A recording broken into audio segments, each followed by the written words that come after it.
Real conversation. Tune up. Hang out.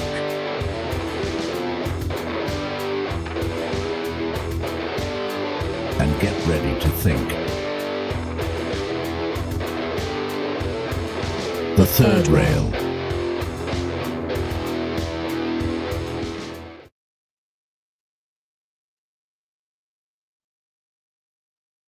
Oh, I can't hear you.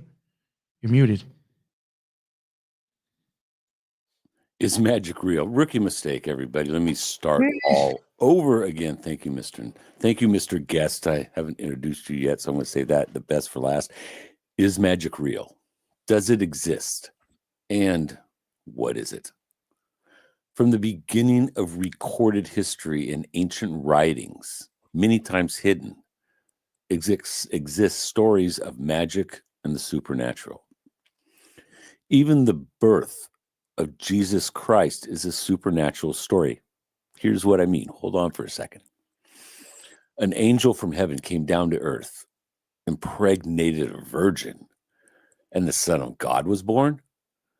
I don't know about y'all, but that's about as supernatural as it gets. Or let's take the story of Enoch from the Sumerian text, where he essentially goes on a ride through the galaxy on a spaceship with God. Then homeboy comes back and tells his epic story. Now, these are stories of old. So I ask the question, does magic exist today? Can a person have a magical experience naturally? Or does it require a form of magic with a K? Is all occulted knowledge evil? Could it be that what was once called magic is now called science and technology? It's going to get weird, strange, and fun tonight. And I have the perfect guest to get funky with. Before we start, I'd like to thank all the listeners, viewers, and producers of The Third Rail for sharing and following the podcast. I apologize for my streaming issues the last couple of weeks, but I've been trying some new things and have finally gotten the bugs worked out. If you like what you hear, leave me a comment or hit me up on X, leave me a DM. If you hate what you hear, well, hey, listeners, y'all are welcome in my house. As always, I want to thank everybody for supporting the podcast and making it grow the way it has. I can be found on X, and I always get X and Twitter confused, tomato, but look me up at NatureBoy, NBN, as in naughty by nature. The show broadcasts live every Friday at 5 p.m. Pacific, 8 p.m. Eastern, and can be found on Rumble, on the Third Rail, AM Wake Up, and TMP, the New Prisoners channels. The audio podcast can be heard wherever audio podcasts are served and can also be heard on the O.T.O Radio Network and freeworld.fm. Our guest tonight is one interesting cat. He's a former member of the O.T.O and currently is the host of the Occult Rejects podcast. Twisted tongue. The depth of his knowledge that he has, and this is knowledge from direct experience with the O.T.O and magic. This is not secondhand knowledge like a person like myself, is bloody mind-blowing. So hold on tight. Get that old safety bar, place it firmly between your legs. The ride's about to begin. Ladies and gentlemen, please welcome to the Third Rail, Nick from the Occult Rejects podcast. What's going on? Thank you very much for having me. Appreciate it. It was kind of cool, man. It's serendipitous, like I was telling you earlier. When you reached out to me, that was my task for the night. And I'm like, well, it worked out great for me because I'm like, that just made my life a whole lot easier. Than I'm like, I just had Donut on. I'm getting ready to go on with him. Oh, Donut, really? Oh, awesome. Yeah, dude. Awesome. So we just get even weirder now from him. Oh yeah, dude. I love me the occult, the old Donut, man. That dude, when it comes down to associations with symbology, he pulls stuff out that I'm just like, how the hell do you know that depth of understanding? And two, how do you pick it out of a Mike Tyson fight? But yeah, man, I mean, I've been checking your stuff out for a while now. I mean, it's kind of cool that you actually listen to my podcast. I was like, damn. And I want to kind of just start this thing off basically from the listeners who may not be familiar with you. Can you just give us a brief rundown on who Nick is and what is the Occult Rejects? The Occult Rejects. Well, first off, for me, just real quick, I probably got into the occult and magic probably like 2008, 2009, due to conspiracies, going down the conspiracy rabbit hole. I got interested in the occult and magic through Maxwell, Ike, Tessarian, Passario, all these, Passio, I meant, all these people that, kind of like OGs. I was very drawn to that. So I got big into the occult. And eventually, after looking into certain things, like trying to figure out which order started when, who was practicing this, who was practicing that, or doing this and doing that, and chasing all these names and all these lodges, I'm like, I still have no idea what magic is. I haven't learned a damn thing, actually. So I was like, maybe I can actually find one of these places and try to join it. And when I started looking them up, I didn't even bother with Masons because I would have taken way too long to start getting into that stuff. So I was basically looking at like Golden Dawn and the O.T.O. Because like there, you walk right into the door, with magic in your face. Yeah. So eventually I found an O.T.O. that was only 20 minutes away from me. It wouldn't have been my first choice because I wasn't a huge Crowley fan, but I kind of appreciate some of his stuff. And I do think he was an occult genius, regardless of what kind of person he was. I ended up going there and going to a few things. And then 5 or 6 years later, I'm leaving. I was a member for probably about 5 or 6 years, did a few initiations. Wasn't the place for me. Certain things with COVID, I wasn't too cool with. The way that they kind of just bent to the CDC and listened to them. Hold on 1 second. I got to interject here, right? You're talking about the O.T.O. The Beast 666 is following. Is scared. Very scared. Very scared. Afraid of COVID and the government. Are you shitting me? I shit you not.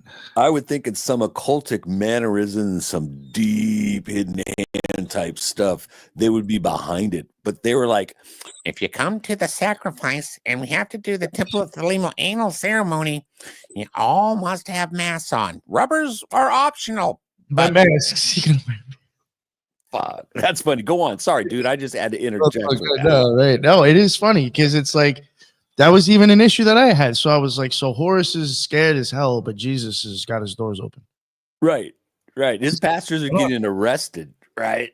And y'all are like bending the knee and worrying about, oh my God, are you 6? How can you have fucking Temple of Thelema rituals if you're 6 feet apart?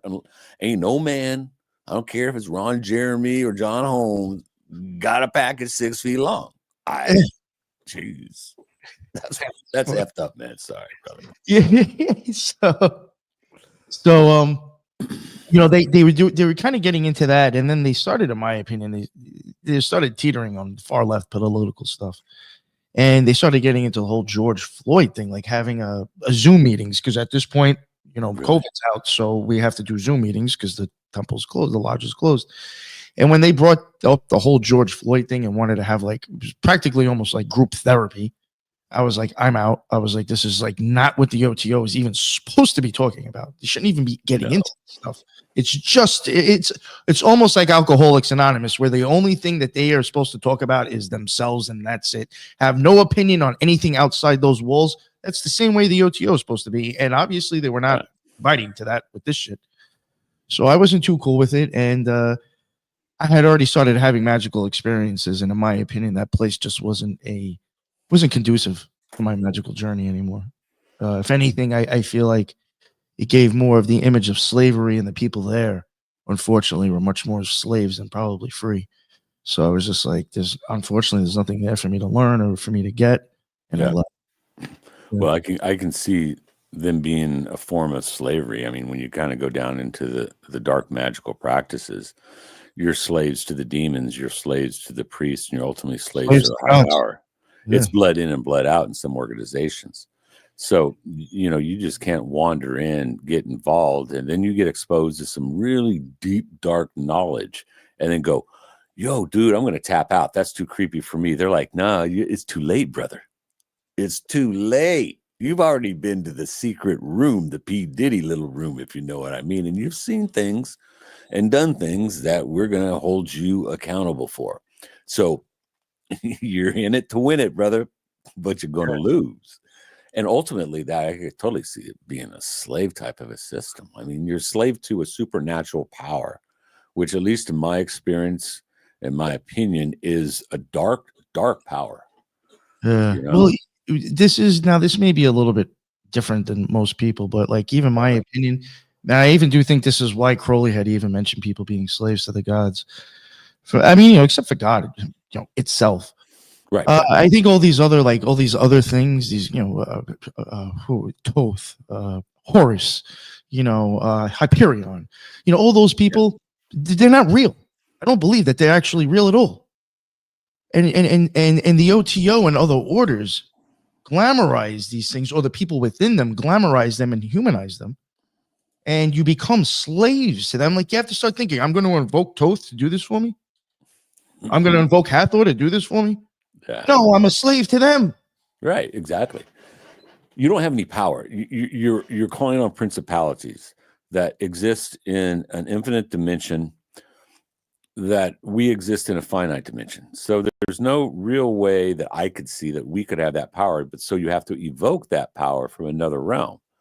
And like with anything, right? A lot of these gods, I believe it or not, exist within our eyeballs and our brains. That's it.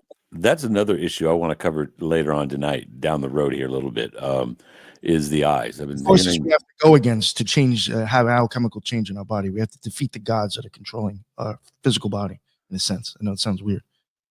No, everything sounds weird. Think about this, right?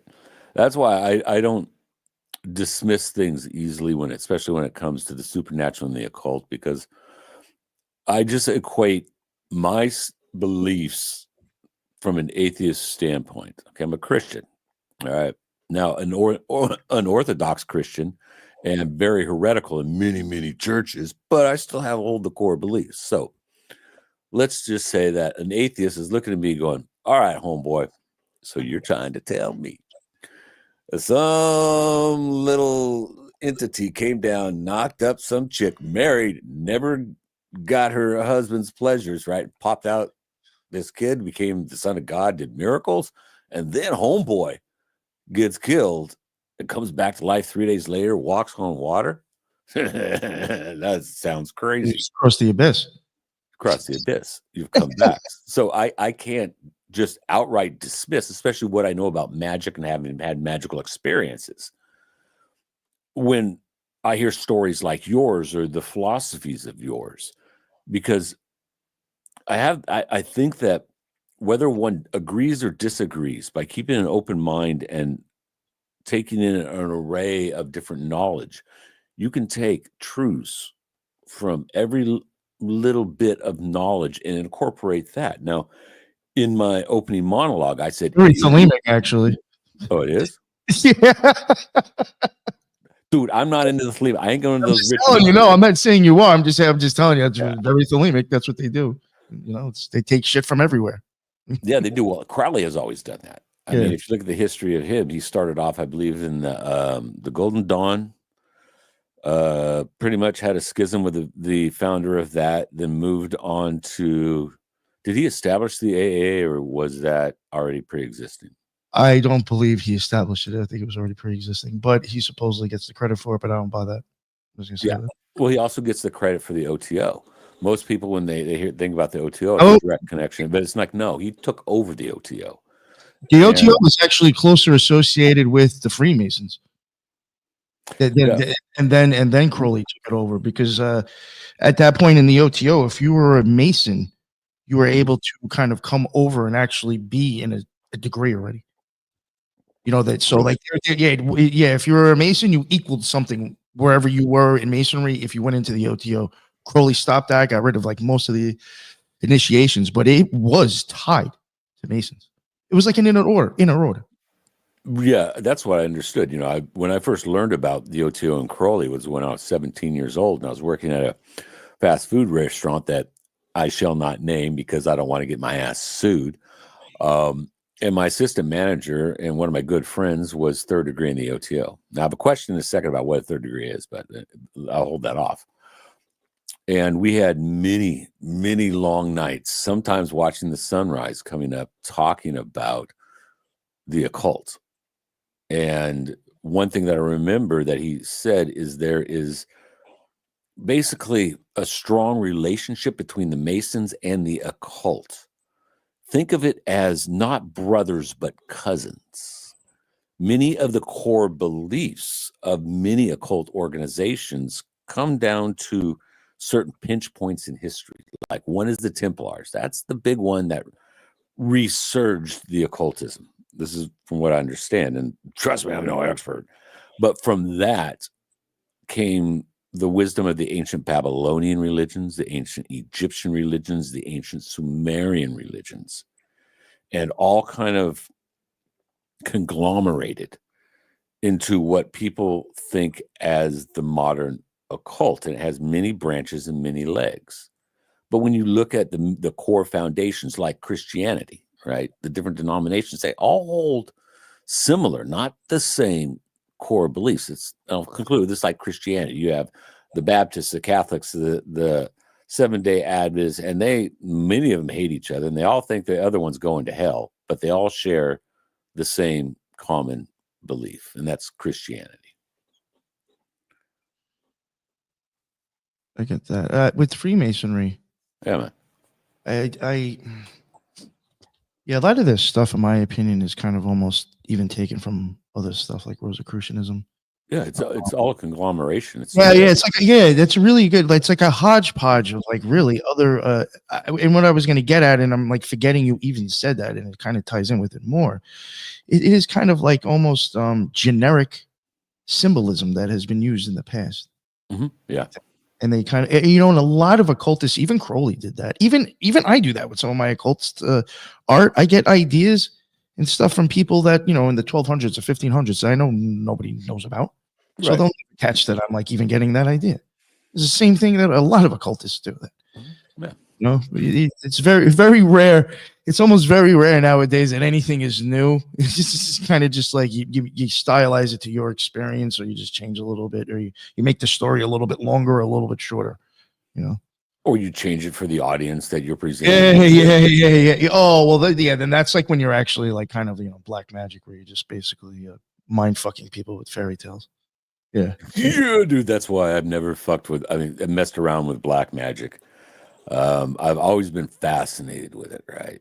Even as a young child, I had magical experiences as a teenager that showed me that what we conceive and think about reality is a whole lot more mystical, homeboy. There's a lot of things that exist even right outside of our realm of perceptions, because we are humans, that are very real. And if you mess with it, right, you mess with the wrong thing, or you're not prepared, or you think it's a game. It's like a white boy at 3:00 in the morning going down Tin Pan Alley with a Hawaiian shirt on, right? You're asking for trouble. And a trouble most likely you will find. And once with the occult, especially if you tap into the dark side of it, right? In some instances, there ain't no turning back, brother. You evoke a demon playing with it on a Ouija board, okay, and do it to the point where that demon says, you let me come in, you invited me. Good luck getting rid of that son of a bitch.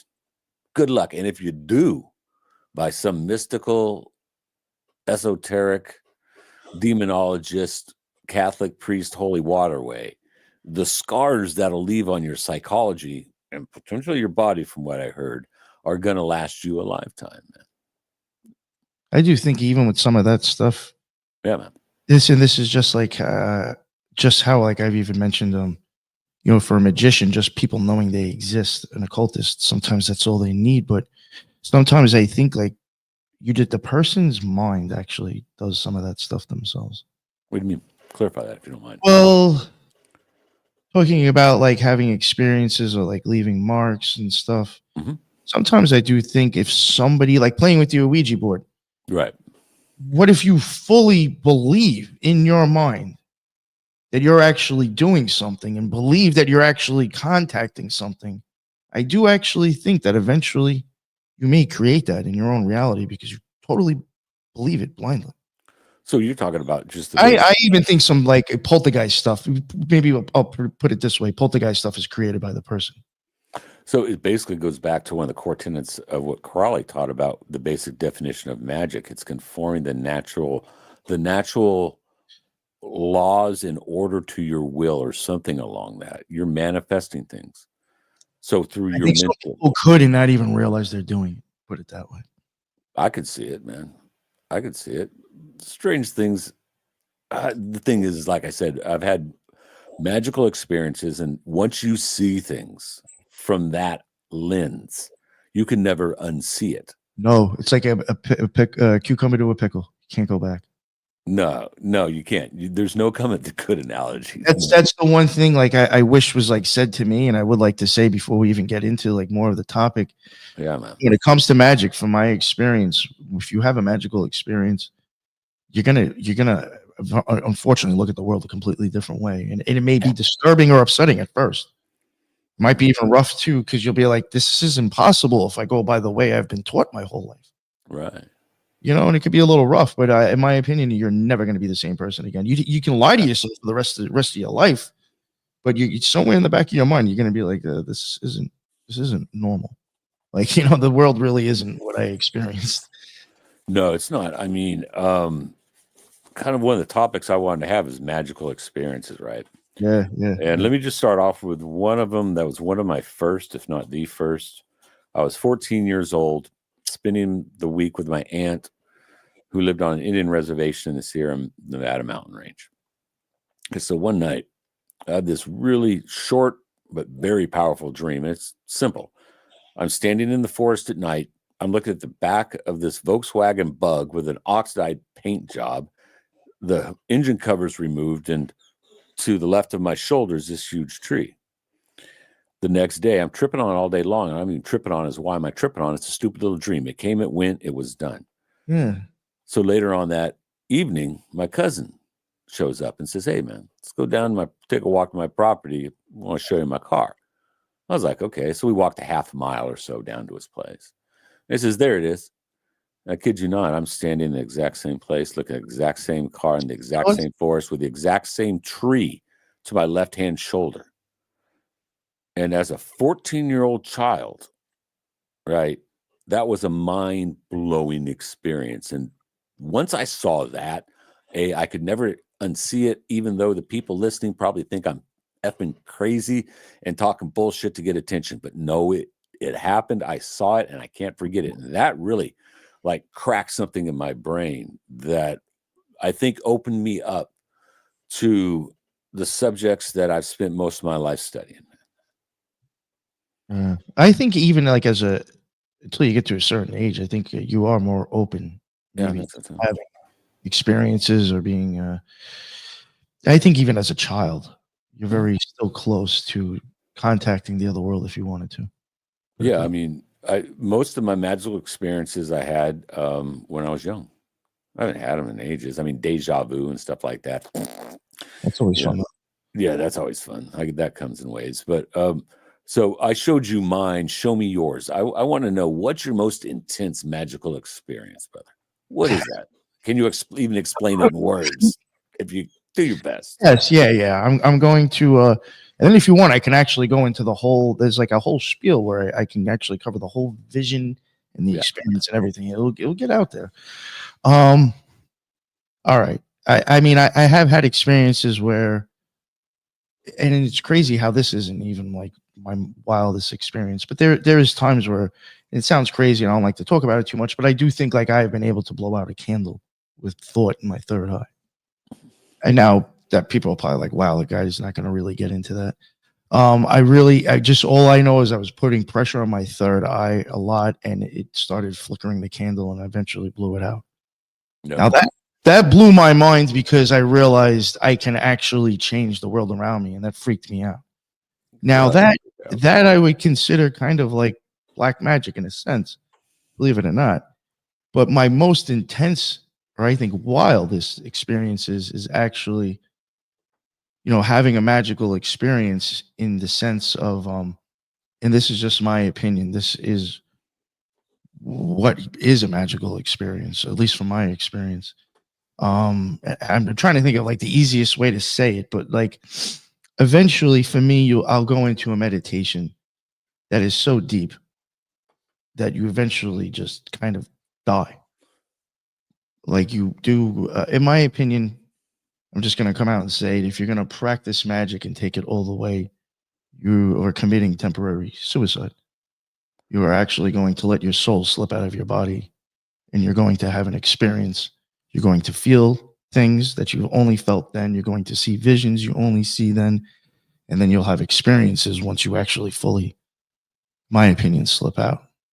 does your body have to die in that process? And in that momentary, infinite amount of time, you experience a full lifetime worth of experience. Yeah, I think it's only literally for a few seconds, if anything.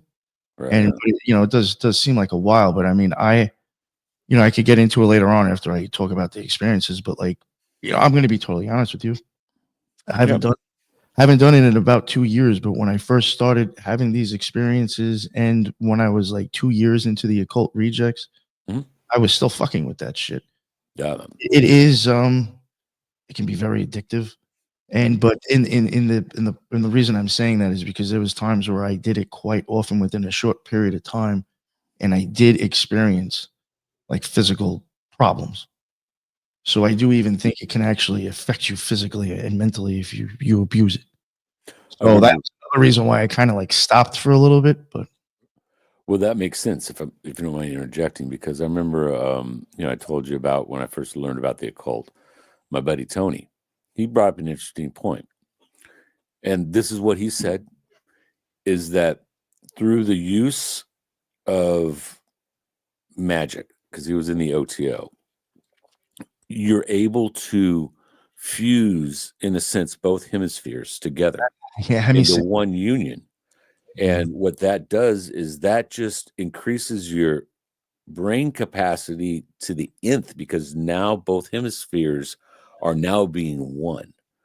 And so when you're talking about physically doing magic and it physically changing you, yeah, I could completely, at least from what he said, I could see how that could happen. Yeah, like this is even another part of it and why I even touched on the eyes. Yeah, man. Just add this because it would be a little bit too deep to start getting into. But like, when you hear about people's lights going out, or, I mean, you're kind of basically riding that light back up into your brain and slipping out. But like, I mean, when you see the light go out in somebody's eyes, or when that does happen, I mean, right, going up into somewhere, it's just not projecting out anymore as much. Yeah, and that is something I don't know if people know, that our eyes project out almost about 6 feet. Well, that's about what I've heard people talk about, just general or aurora. Is that the thing Crowley in photography measures? Your aurora is generally about 6 feet. Your eyes are projectors. Yeah, which brings me back to a quick thing, and is during the COVID years, why did they choose 6 feet distance for social distancing? Yo, when I saw that in the masks, the first thing I thought about is, now I was never in the Astrum Argentum, but I was in the O.T.O. Right.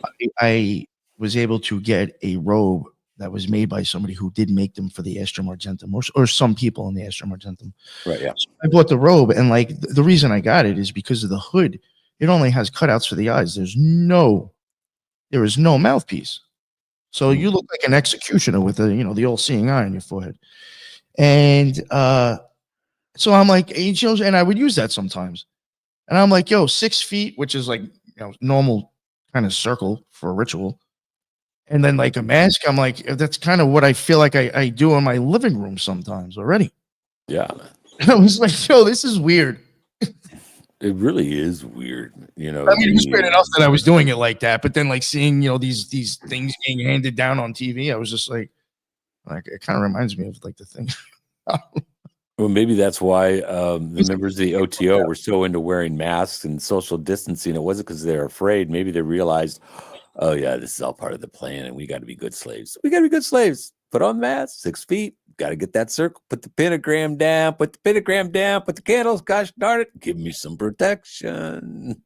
You know what's interesting? Yeah. I'll twist this in there for some weird eyeball stuff. If you go and like kind of like try to look for diagrams or descriptions of the eye, if you kind of like maybe put in like for the lens or something, if you see the way the lens is, and then there's the zonules of Zin, which are like kind of like they almost look like sticks of wood that attach to the lens, and that's what makes it moves up and down.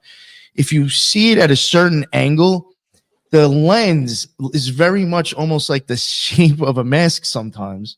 And then you have like the things coming back, like the zonules of Zin. So like when you look at the eye, it almost looks like a head wearing a mask.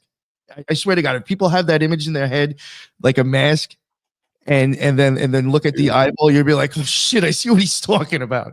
It almost looks like a South Park character wearing a mask, an N95 mask. It's so weird.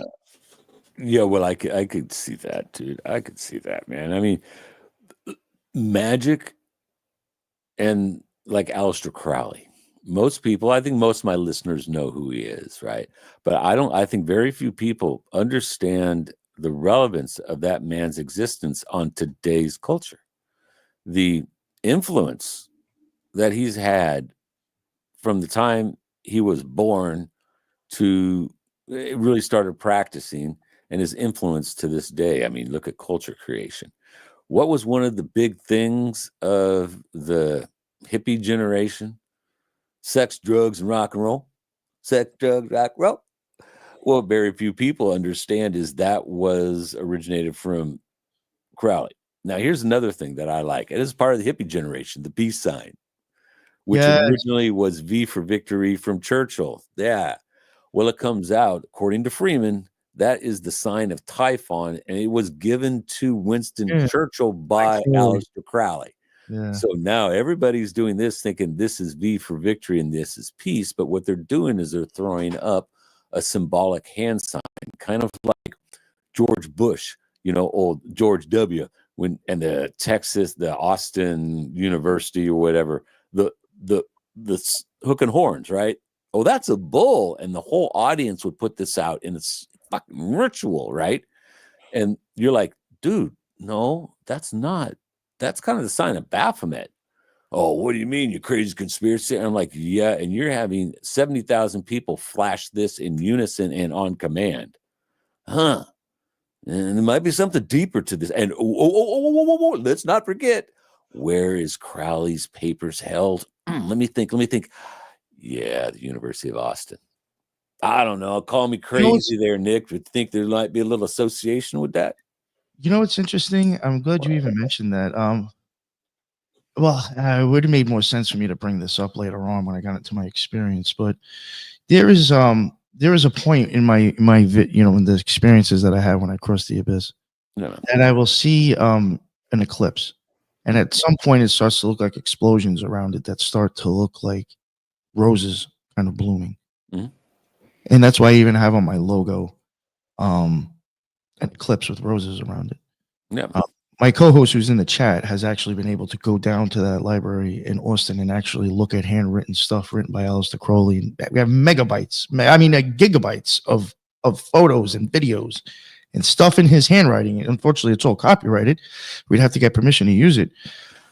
But just what I'm getting at is that even with my logo with the roses, you will see in that book that there is times where Crowley is talking about Rose, and it is definitely not his girl.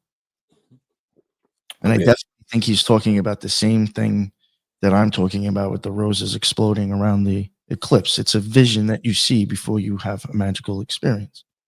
Brother, that was a serendipitous segue, okay?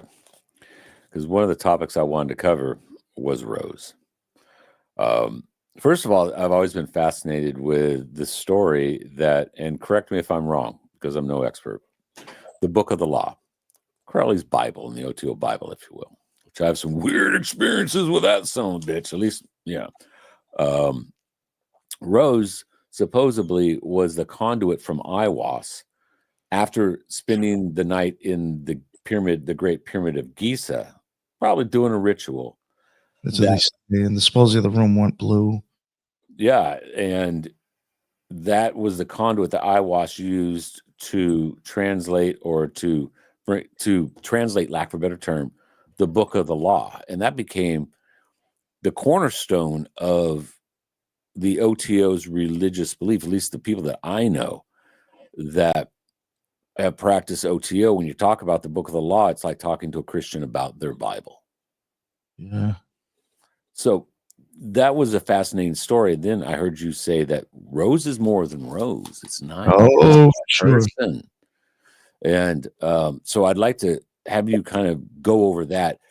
And if you give me a couple minutes, I need to run out really quick. So talk amongst the audience, right? Okay. It's been a fast day with you, and I'll be right back. But I'll be listening the whole time, all right? All right, sounds good. All right, thanks, bud.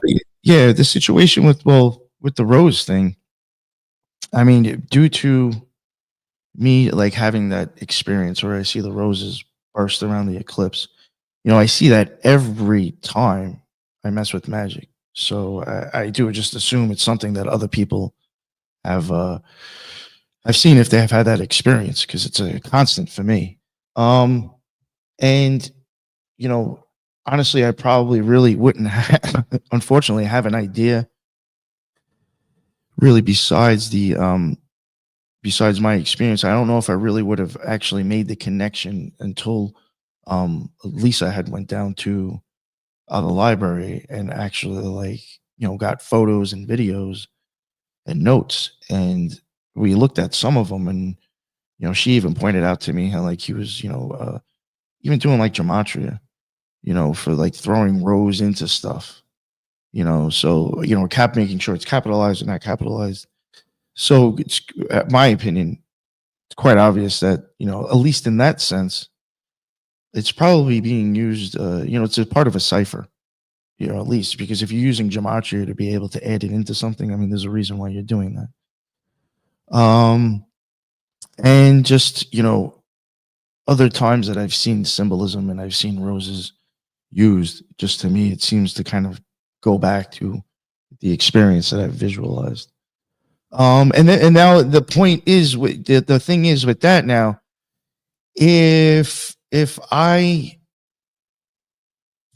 right on that, or somewhere even halfway close to that, then you have to question Rose all the time, in my opinion. How are we sure, which one he's talking about? Because like, I'll even put it this way. First of all, I really don't want to get into the Book of the Law too much, but in my opinion, I actually think he's talking about the eyeball in that book as well. As crazy as the Stele of Revelation, I think, is even showing parts of the eyeball, in my opinion. I think they're showing the cones and the rods, a whole bunch of stuff in your eyeball.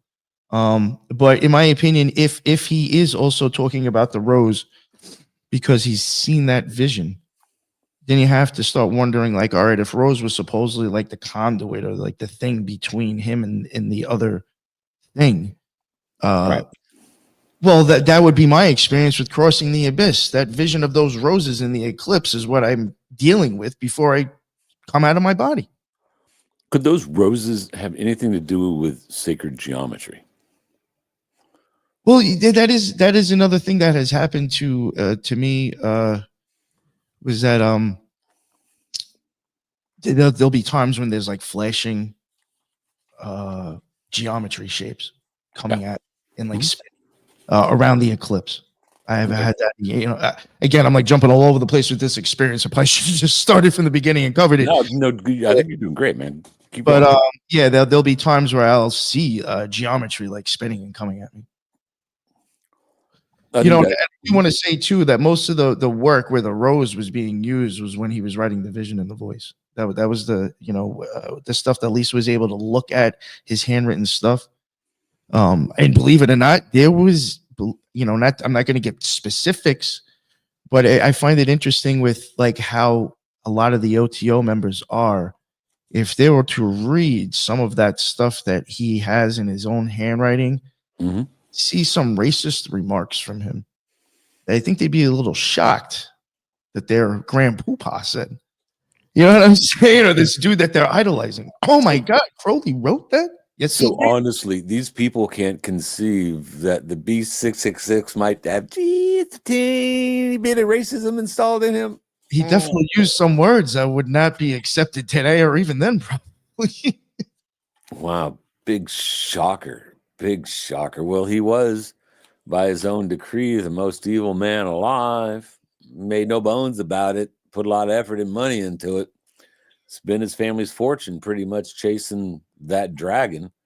And ultimately, he died. No, that was LaVey that died in a Catholic, like, home or something, being taken care of nuns, which I find ironic. I think that's LaVey. But didn't Crowley die a junkie chasing the dragon till the day he died? Yeah, that's what they say. I definitely think he became a slave to his demons.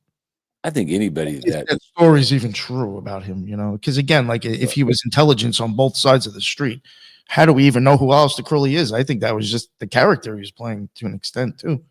It could have been, because there's a lot of ties and a lot of books that says, yeah, he was actually intelligence, just like L. Ron was intelligence. I'll put it this way: I think if you were actually that well known and probably that good of an occultist as he is, somehow you're probably going to end up getting like involved or not even realize it or get threatened. Because I'm going to be totally honest with you, if someone like that is extremely valuable. Who are you talking about? L. Ron, or are you talking about Crowley? Crowley, like somebody like him would be, or even L. Ron Hubbard, because I believe he was an occultist too. Those people are extremely valuable to governments. Right. Very much. Very much. Extremely valuable. I mean, look at Aquino. To the point to where you'll try to probably even strong on them just to get to work for you anyway. Well, I mean, just look at Aquino and his role in the military. He was the first satanic priest, bona fide in the military, recognized. He started the Temple of Set. Originally, he was with LaVey, and LaVey was more of a showman, and he wasn't serious enough about his Satanism. So old Mikey boy says, yeah, screw you, Anton. I'm getting real, and started the Temple of Set. Yo, his daughter even said that his stuff was just dramatized atheism, and that's why she went to the Temple of Set. Really? So yeah, his own daughter even was just like, yeah, that stuff was weak. Oh, you mean the Taylor Swift lookalike chick? Yeah. That's why she said she went to the Temple of Set, because she was like, it's just dramatized atheism. You know, the thing about a hardcore occultist, right, or hardcore Satanist, is they don't publicize it to the public. There were people that I was in the O.T.O with that might have had some more extreme ideas or views or practices. Yeah. Looked more normal than everybody else there. They do, because the doctors, lawyers, teachers, priests, government officials. Yeah, man. You know, it's like the saying, the devil's greatest feat is convincing humanity he doesn't exist. And I take it back to more of a secular type of a realm. And that's being the head of a major cartel, right? Or the mafia. Nah, I like the mafia one better. Back in the day, in the heyday of the mafia, when someone says you're head of the mafia, it's like, a mafia, it doesn't exist. I'm a businessman. I don't know what you're talking about. I'm a businessman. Well, you're head of the mafia, doesn't exist. I'm just a businessman. You're crazy. You're crazy. You don't know what you're talking about. Now leave me alone. Go, go, go, go. It's like that with the occult, the hardcore ones. I mean, the guys you walk around with, you know, all the tattoos and everything saying, oh, I'm the devil. I'm like, nah, I think you're just a fucking wannabe, brother. Yeah. No offense to people out there that, you know, want to do that. But to me, I think that you don't have the depth of knowledge of what you're supposedly representing, and you're more into the superficial aspect because it gets you pussy, drugs, and a lot of money. And you know what sucks is that ruins it for like even the understanding or the idea of like what these symbols even mean, because people who don't even understand what they are use them too much. You know, because like what you're saying, but like, and then unfortunately, just in my opinion, there's certain things, you know, that's something I would even like to add, and I'm not trying to make this cocky or anything, but no, go ahead. You know, I want people to kind of understand to an extent that there's certain things about occultism that I just do not think you'll ever understand unless you have the experience of crossing the abyss. That's I even think of like Crowley and a lot of other occultists. You will not understand all their work unless you've actually crossed the abyss. I You can know? understand that. Yeah. So, again, it's not like not trying to be cocky or anything. It's just what I'm trying to get at is that, like, unfortunately, like, I'll put it this way: like, there's probably like 93% of the population will never have that experience, or at least right now, that's probably what it's at. And I'm not trying to make myself sound like I'm special, but for the larger audience, it's really not many people I think have actually had a magical, like I have with dying and coming back in a sense, Yeah. experience. You'll never, like, there's just certain things that will never make sense unless you have that experience. So, like, what I'm getting at is what I'm fortunate that if most of the population, I'll even say 90% of the population, hasn't had this experience, and 10% of that, just 10% of that population is speaking on occultism as if they understand it, Yeah. we're fucked. Because they don't understand it. Because they No. haven't had the experience of death yet, and the visions and the feelings that come with it. That's plastered all over occultism and and religions. Like, again, like, until people have that experience, they will never see where it actually is and how blatant it is in their face. No, Like, I mean, I think people, when they have a magical experience, that's when they'll start to realize how much the eyeball comes into play and how it's all over Catholicism, all over the place. I think that to think that one would have a full understanding without crossing the abyss would be like a blind person understanding what the color blue is. They could have the conceptual idea all they want, but until they experience what that is through an ocular connection, they'll only have an idea. Is that kind of along the lines there? Yeah. I mean, that's you have to have. I think it's unfortunate, but you kind of have to have that one final experience that I was talking about to really, I think, even at that point, you kind of have like, oh, now I kind of have an idea, like a real idea what's going on. You're still going to have to start learning and looking into older stuff and see other people that went farther than you or talked about their experience that sounds like yours, but maybe, a little bit different. You're like, oh, okay, I get that. I mean, even then, after you've crossed the abyss, you're still going to have endless time of understanding what just fully happened. Well, let me take it one step further. My view is this. We are infinite beings, and we're living in an infinitive existence, multiple dimensions. We as finite beings always have a front and a back, a beginning and an alpha and an omega, an in and an out. That's just the limitations of where our soul is temporarily stored in this body. Now, you can have experiences of glimpses outside of that into the infinite realm. And yes, you can have understanding, but until we fully pass from this cosmic meat sack and go through the experience of death, that's the we will initiation. never, ever have a full understanding of what it is to exist in an infinite dimension with infinite knowledge where there ain't no front and back, homeboy. There ain't no beginning and end. It's all there, all at once. It's an unknown loop. It's a loop. What do you mean it's a loop? Well, it's kind of like the magician. He crosses the abyss and comes back. It's like, everything is just like a constant like connection of like, I was kind of getting at what you were saying, but yeah, it's like, in my opinion, it's, you go into the all and then come back with your experience. It's to me, it's just like one long continuous loop that's going on. So I can visualize it as the infinity symbol. Yeah. That's even another thing. In my experience, my eyeballs, every time I have a magical experience, my pupils unyoke. And I do think that's something that's needed too. One pupil will get smaller and the other one will get bigger. Ooh. If you think of the figure 8 and you spun that, let's say those things were tracks, you'd actually have unyoked wheels going. They would not be going in the same direction either. They'd be going opposite directions. Holy shit, that's pretty deep, brother. I see what you mean. Oh, yeah, but that's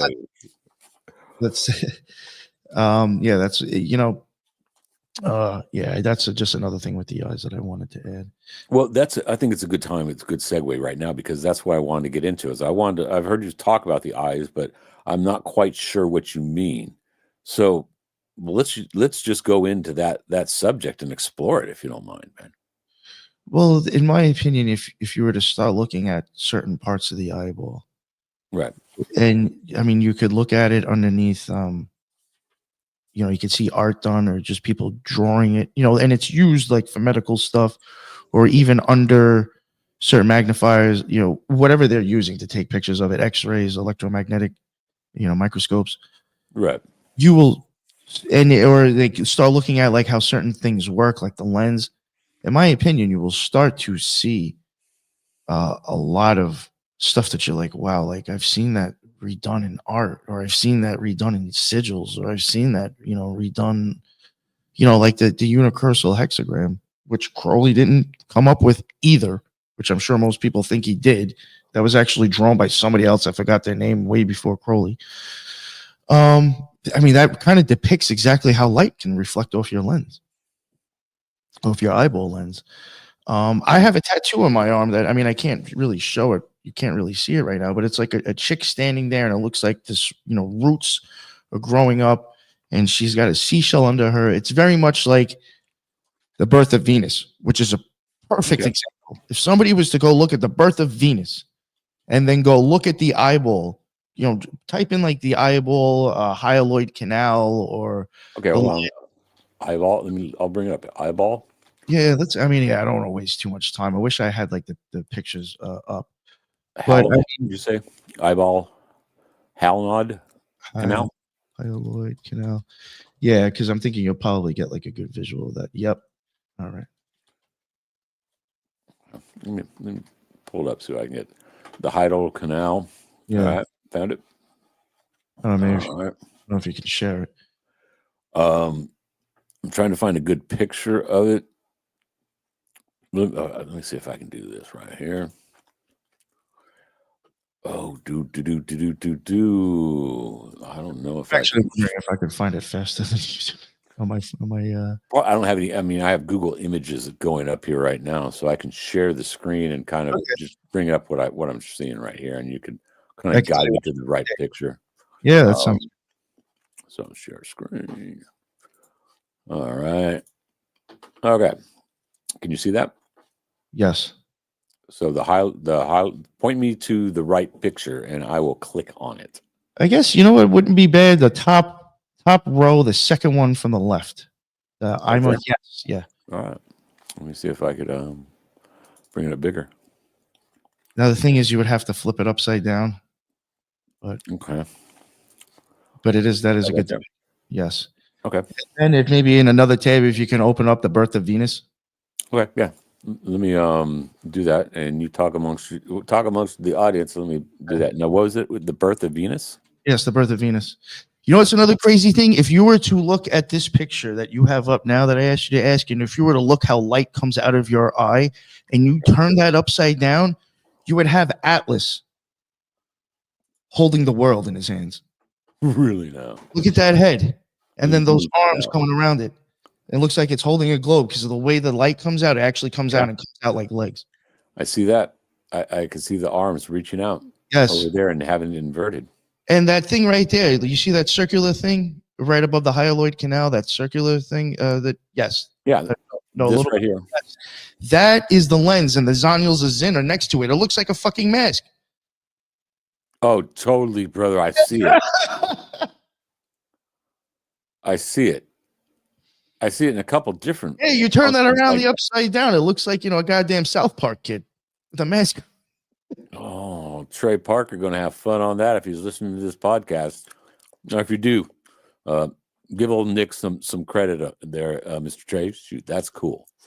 All right, so I'm bringing up the birth of Venus picture, and that one Let's see if I can actually get a good full screen of it. Darn it, I can't. But let me switch over. See if I can switch over to that as well. Let me. You know what? I should have just looked this up myself. I'm sorry. Oh no apologies, man. It's all about live radio. We don't. That's why I like the form of a conversation, because I never know where they're going to go. And it's not like I'm going to have an interview that I have a list of questions that I'm going to ask you. So, what was it like to be part of the O.T.O and go through that? It's an open conversation. So Oh, here's that's a the good. beauty of it. Okay, so I got the Birth of Venus. Do you have it? I think you can Hold share this. it. All right, yeah. You pull up the Birth of Venus, and I'll show you my thing. Gotcha. Yeah, yeah. All right, let me do this. You might have to flash one at a time, but I think people will Okay. see what's All going on. right, I see that down there. Okay, can you see it? Yes, perfectly. Okay. So, describe to me the birth of Venus, my friend. Right there on the right, perfect. You got Okay. those people coming over like that. You have her standing on top of a seashell, which is exactly what your Aura Serrata looks like. Right. You do have that right there would probably be like the lens. You do even get crystals that grow like in there. And her, in my opinion, she is the hyaloid canal, and her hair and stuff might be like the vitreous nerves coming out. Okay. I can see that. Well, the thing about, a lot of that old art, there's so much symbology packed into it. Medieval stuff, Leonardo da Vinci. He was like the OG of Stanley Kubrick when it comes to symbolism. Yeah. Right on, man. So, And then show the thing I have on the bottom, and I man. think people will see that. I Yeah, wish I man. was bring up both. Yeah, the limitations of this. If I want to start learning a program called OBS where I'd be able to do that. Oh yeah. Yeah, but that's a little bit more advanced, man. So there we go. Oh, geez, dude. Are you serious? Are you kidding me? Look at that. My man, I'm pretty sure. Listen, I have a tattoo on my arm that people would look at and have no idea. It's the eyeball, but to me, I made an artistic depiction of the eyeball, and I did kind of rip off a little bit of that piece of work. That right there, yeah, there is no denying the similarity between that and Venus. Even the shell right here, which is also something which goes back. The flower, the shell, where where this is right here, the lens is where she's standing. Holy crackies, man. That's freaky. I love stuff like this, dude. That's crazy, man. And this is just one example. I imagine you could do a whole show and just doing example after example after example. We did 7 parts, a 7-part series on the Occult Rejects. Me, Lisa, and Teresa on the eyeball. So if people are interested, go check it out. Wow. Yeah. Okay, so hold on. I don't want to. All right. Wow. Yo, and you know what's really interesting is that in the front of the eyeball, you go from water, and then in the back, you go to blood. Kind of like going from water to wine, in my opinion. And if you think, and right where that seashell is, right at the bottom is where the water is. To me, that's very much like when I was in Italy. You know how many times I saw seashells with water running out of them, like in front of churches? The baptism. Oh, yeah. Okay. In my opinion, I think that seashell looking or that flower looking thing in the water, the aqueous humor at the bottom that goes up and down, that moves with the lens. And that's going to sound crazy, but I actually think that is part of what the symbology of the baptism is. Because your eye will start moving and changing. If you're fucking with magic, one eye is going to pin and one eye is going to blow open. So there's one that is moving and there was one that's, so there's stuff going on. So I do think that, believe it or not, that symbology is in your eye. Again, if you start looking at the eyeball and start looking at all these different parts, I would suggest the optic nerve. The optic nerve, I think, has some of the deepest occult secrets attached to that. If you start looking at that, the vitreous nerves, vitreous humor, the cones, the rods, the lens, the zonules of Zin is very deeply occulted. If you can figure that out and start looking at that, you might see some serious shit. I highly suggest for people to please take into consideration looking at how the eyeball works, how light works, and what these parts look like. Well, think about it from this standpoint, everybody. the old saying that the eye is the window to the soul. I think that encapsulates pretty much what you've just been saying. Yes. It's, you mentioned something about MK Ultra a second ago, man. I just missed it, but damn, it was a good point. What was it? Do you remember it? No. No. Okay, maybe I'm just gapping out. I mean, I know what it is. I know what it is. The effects of light on psychology. Okay. There's this association with MK Ultra. People don't understand how light, consciously perceived or unconsciously perceived, affects the human brain. If you think about it, real simple example that everybody can relate to, and that's watching television. There's a good movie on, and everybody's glued to the screen. And if you were to walk in from getting a sandwich to the kitchen and sit there and look at the expression on everybody's faces, what would it be like? Hypnotic. Mm. They're in an alpha state. That's directly resulting from the light waves that are coming off of your television screen that are interacting with your psyche. The flicker rates, the ability to psychologically manipulate somebody by basically short-circuiting the perceptual threshold in the common conscious mind and going straight into the subconscious. And a great example of this is subliminal advertising. Mm. Back in college, back in the day, long time ago, I did a term paper on it. So I did a lot of studying on it. And it was one of the things that at the time, this was before the internet. So it was a lot of print magazines. That's when magazines in their heyday. And so much of the time, when you look at some of these pictures, especially the full print ads, ice cubes and things like this, hidden within those are hidden images, because symbology is very powerful to the human psyche, that your perceptual mind would not see unless you trained your eye for it. Then you could see it everywhere. As a result, because your filtering of your conscious mind couldn't see it, that image your subconscious sees, and it affects it. And that's why, according to the theories, right? And it's also marketing of, you don't know why, but you go and buy that bag, that bottle of Sheriff's Regal, and you don't like liquor that much, but dang it, you gotta buy it. Don't know why, but man, Jack Daniels or Sheriff's Regal, what do I'm gonna get the Chivas, man. Do them. And that's a direct result of light being used to stimulate and control your mind. That's a basic simple example. Think about since the time of MK Ultra, when they were studying this flicker rates, and they have monkeys, and they spend fortunes on this, right?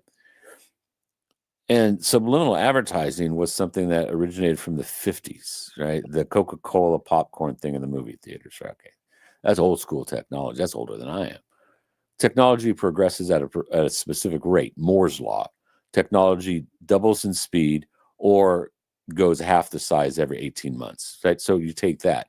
How many 18 months are in 70 years? And think about, if you take that train of thought, what type of technology exists today, and I believe is probably not being told to the normal general population, that is affecting and brainwashing masses of people. And I guess to tie it up, it comes back to what I said in my opening monologue. What was once called magic is now called science and technology, man. Is that far off the base, or I just want your Totally agree. Totally agree. I think you got to throw physiology in there in the middle. Totally agree. And how does physiology work? That's an interesting topic. So the change that I think goes on within your body, especially in your eyes and your brain, and your senses and everything else, probably your nerves. Yeah. There's a change of energy fluctuating within yourself, and I think that is a huge part of it. Your eyes kind of, I think, start working backwards in a magical experience almost. Well, your eyes can be deceiving. I mean, think about illusionists. Okay. Yeah. How did David Copperfield make the Statue of Liberty disappear and have a small plane fly through the space that it existed. How are you going to manipulate the world to see that?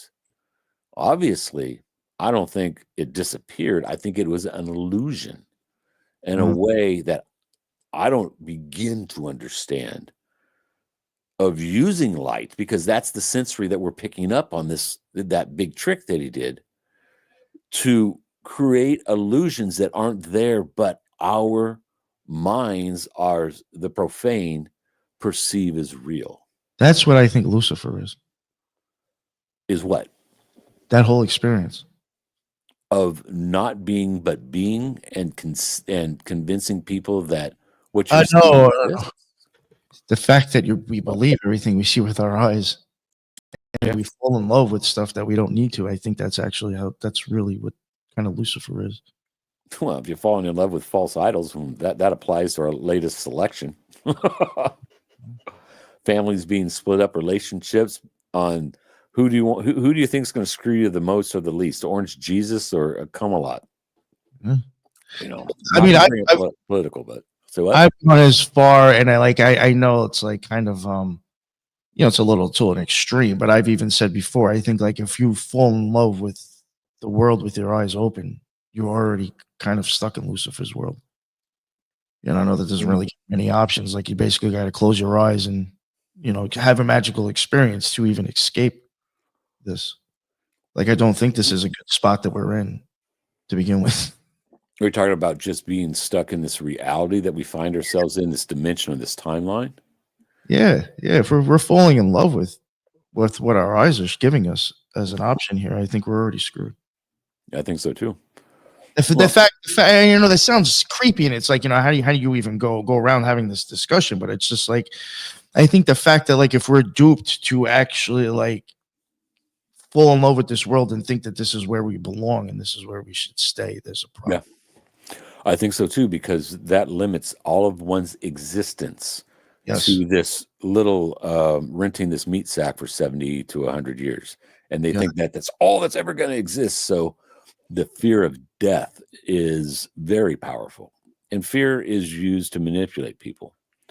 So I think that makes sense, and I can agree that falling in love with what your eyes see and think that that's all that there is a fool's journey, a fallacy, if you will, because It's like a fool's journey. It blinds your eyes to the nature of consciousness, and that we're only here for a short time. Our bodies are going to die, right? That's 100% guaranteed. I can evade taxes. I can move to a desert island, change my name to Juan Valdez, and live on coconuts. I can get rid of the tax man, but you ain't getting rid of the Grim Reaper. Yeah. Many people think you can. They're called transhumanists, by the way, but you can't. So having that, thinking that's all that exists, then you're siloed into a short, small amount or bandwidth of thinking. Makes sense? Yeah. I mean, that's even what I think. And I don't want to get, and you kind of brought up a little bit of political, but like I'm not trying to go political either. But I think the right has its own way of doing it as well, but I think the left just seems to have perfected it real well, or whatever think tanks are working on that side. Oh, yeah. All these labels that we're Yes. tossing around actually limits you more. Mm-hmm. It does. I agree. Huge. And I hate to say it, if you identify just basically off your sexuality, you're fucked. Right. Or the color of your skin. Or if you got... That is so basic. You'll never get anywhere in a magical experience if you hold on to those values. No, but it goes back to the heart of Marxism, right? A society divided is a society conquered. A society standing together is a formidable enemy. They don't want a formidable enemy. They want us all fighting amongst ourselves and dividing this up on a micro level. I mean, the old school divisions used to really be race. They're still very effective, don't get me wrong. But that was kind of old school. Now they've perfected, especially on the left, that you are divided by so many different labels. And take the LGBTQ plus, blah, blah, blah, blah, right? If you're a gay man that says, I'm not for having children have major radical surgeries and be on puberty blockers, right? And even if you're in that realm, you're going to get ostracized Oh because yeah. now you're not identifying with the herd mentality of the LGBTQ. Blah, blah, blah, blah, blah, blah, blah, blah, blah. And guess what? You know, it's been said many times. Gay men are the new what is it? Gay men are the new straight white males as far as society goes in that culture. And in the left, they eat their own, brother. There was a story, and this is in Canada. There was a self-proclaimed male feminist, totally on board with the whole kit and caboodle. And in Canada, they have hate laws, which thank God we don't have them here. Well, his group went off the deep end and he questioned it. That's all he did. He questioned it publicly on social media. They turned on him.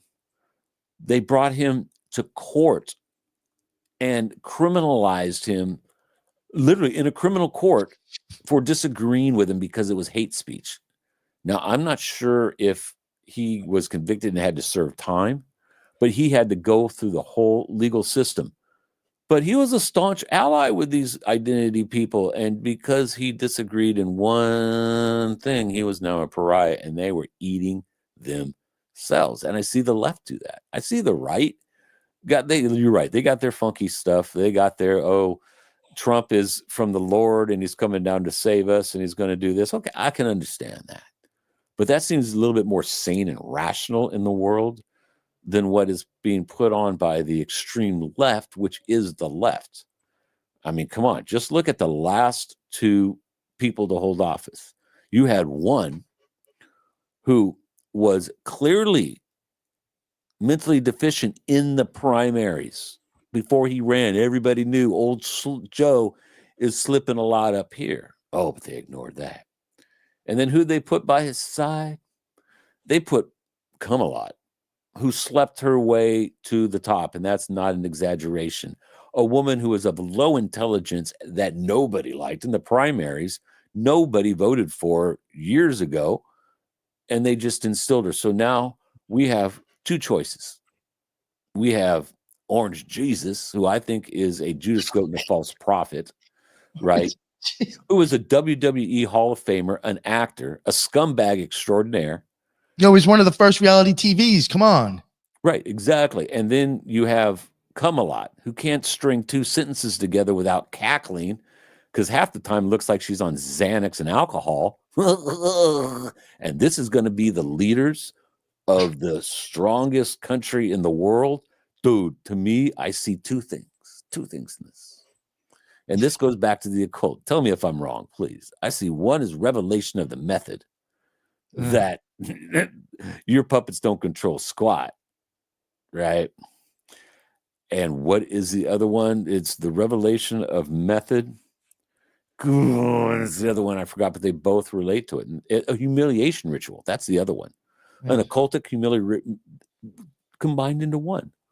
And yet, the majority of people, not the listeners on here or that listen to the Occult Rejects or people listen to alternative media so much, the mainstream, most of my friends and family, right, can't get that through their mind is this selection process is just that.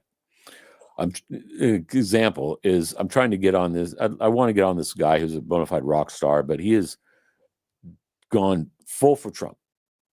And I don't begrudge anybody for who they vote for, straight up, right? Because when you got one finger pointed at you, you got three back at yourself. But I kind of want to just plant a seed about the Bilderberg group, right? Say, oh, you like Alex. Have you seen his old documentaries?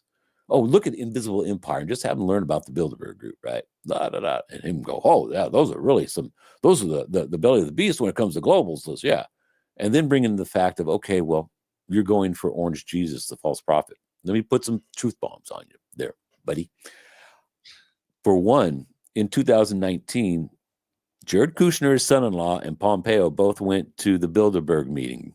Okay, so that means they're both members, and you don't get an entrance to the club unless you are fully Kool-Aid drinking devotees. Kool-Aid drinking. Okay, Now let's bring it up to the current administration. So both those people, at least Kushner is, I don't know about Pompeo. He's kind of, I don't know if Orange is going to keep, but let's look at J.D. Vance, Mr. Couchboy. He is a full-fledged member, has been to multiple meetings, and then let's go higher. Let's go to Pierre Thiel, who funded pretty much his campaign. He's not only a member, he's on the steering committee. So in other words, he's not just part of the belly of the beast. Thiel is down in the bowel so close he could tickle the sphincter of the New World Order. But yet, but I've seen like big banners behind Trump. This is where globalism comes to die. And I see all these people that follow him think that same thing, like he's going to drain the swamp. He's fighting globalism. And I just want to say, people, open up your eyes, get a little bit of knowledge, and think about this one statement. One is known by the company he keeps, and look at the company this dude's keeping. And leave it at that. Just watch their eyes roll and get that fluoride stare as their mind is short-circuiting and that cognitive dissonance is breaking away. You know? Sorry, not to get political. I went on a rant. I do that sometimes. But, I mean, your views on that. Do you have any, I should say? It was a long rant. You have like a beast system and the horse system both fighting each other right now. Really? Yeah, but I do think there is something with so I don't want to get into it too much because it was actually something that we were kind of working on, just never finished. Yep. There is a definite connection with Thiel, Trump, and J.D. Vance, and a whole other slew of characters that just doesn't seem good. You know, I think the pre-crime stuff that Trump has kind of kicked around here and there, and look at Bondi, her public statement about people that criticize Israel, right? That whole thing, they're Hamas support terrorists. Anybody that supports Hamas needs to leave this country, or at least have the FBI come and investigate them, blah, blah, blah, blah, blah. And I'm like, don't you realize that's attack on the First Amendment? That regardless of what one thinks, there are a lot of people in those protests that are against the slaughter of the state of Israel, not the Jews, not anti-Semitics. These are the actions of a state.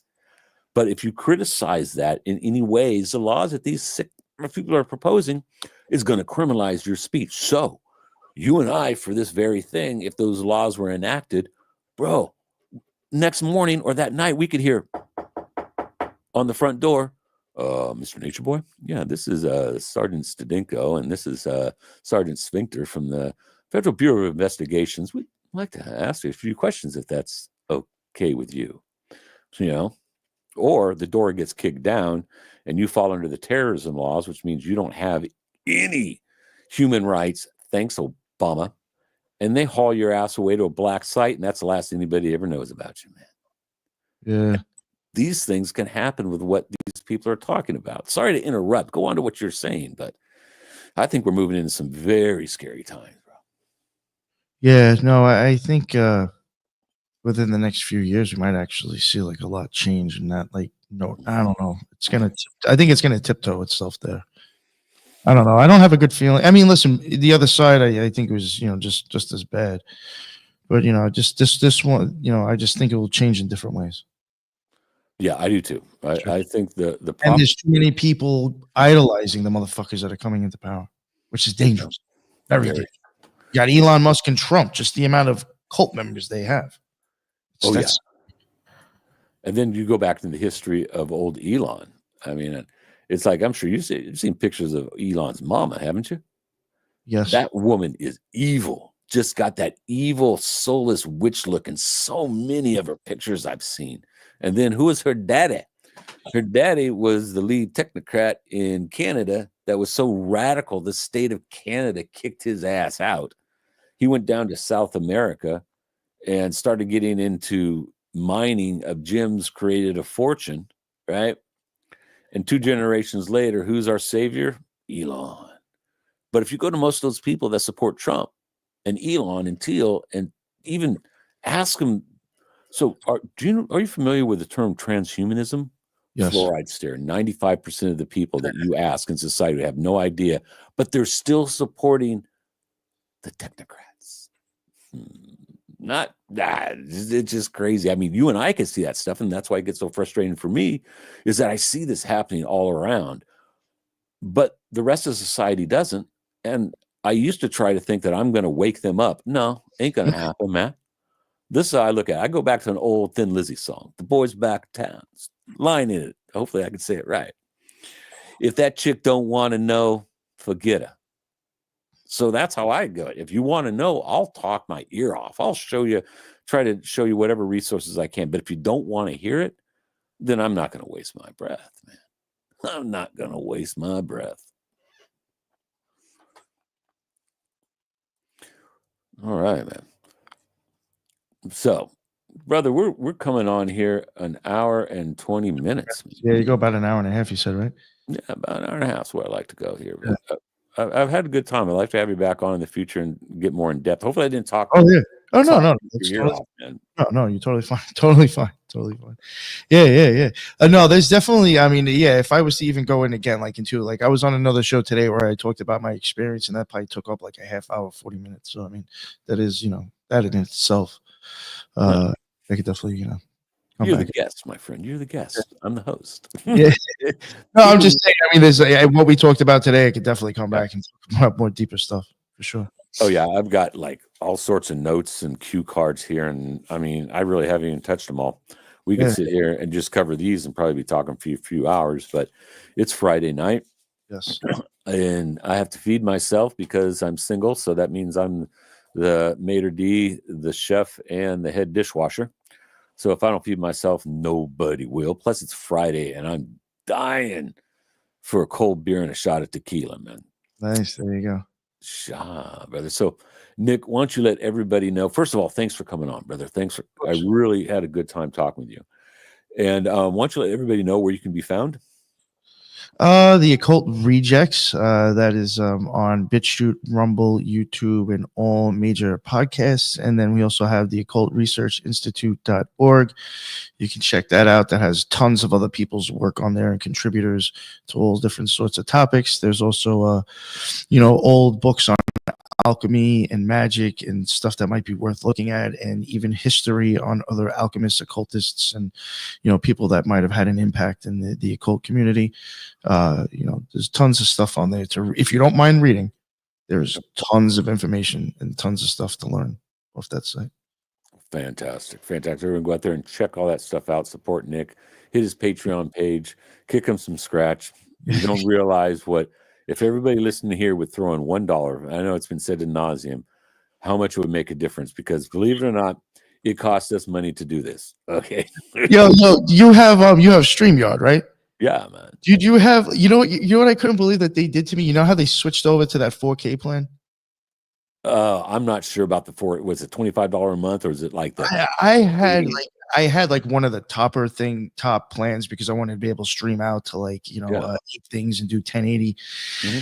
When they came out with the 4K, they just automatically bumped me up to that one and kept me at that one. And I was like, wow, you just hit me with like an $800 bill because I paid for the year with StreamYard. Yeah. I was like, how the fuck do you do that? So yeah, it can be actually very expensive, just the podcast. So yeah. I don't think people understand that. And then the cost of Spreaker and the website, it starts to add up. Yeah, Spreaker podcast, annual licensing rights for editing software type of things. It adds up. I'm probably dropping per month by the time we get done with everything. My editing software too. Yeah, I got tired of using the hacked version. I was like, I gotta buy the up to date one. Yeah, I did too. I use one called Filmora. I heard that's good. It's really good. It's easy to use. It's AI based. It's got a lot of power to it, a lot of tools. And for somebody like me who knows graphic arts to a degree, but man, I'd have to learn Photoshop and all the other stuff that goes with it to produce it. This thing, I can just put it in. I can take some pictures. I can do this. I can do some AI smart cutouts, produce the show image. I can also go in, edit it really easy. It's got a really tight timeline. So, you can get down on like probably microseconds or seconds on the timeline to get that tight edit. Yeah, man. So long story short, support everybody. And by the way, my anonymous $5 supporter on Rumble, I still want to know your name. still haven't told me because I want to acknowledge you on air. So with that being said, let me pitch all my stuff. First of all, I want to thank all the listeners here that take your time out to listen to my show. I mean, your time is valuable. That's an hour and a half out of your time. And I thank you for taking that out to watch this show. Also, once again, I want to apologize for the stream issues I had the last couple of weeks. I'm trying something new and improving the show, and sometimes stuff happens and it doesn't always work out.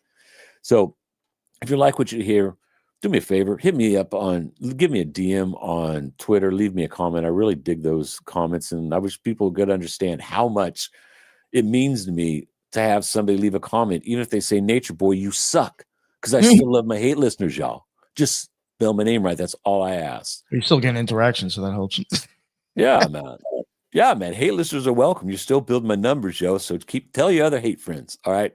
Have hate parties on Nature Boy. Go over and click that view. Give me that and then say something.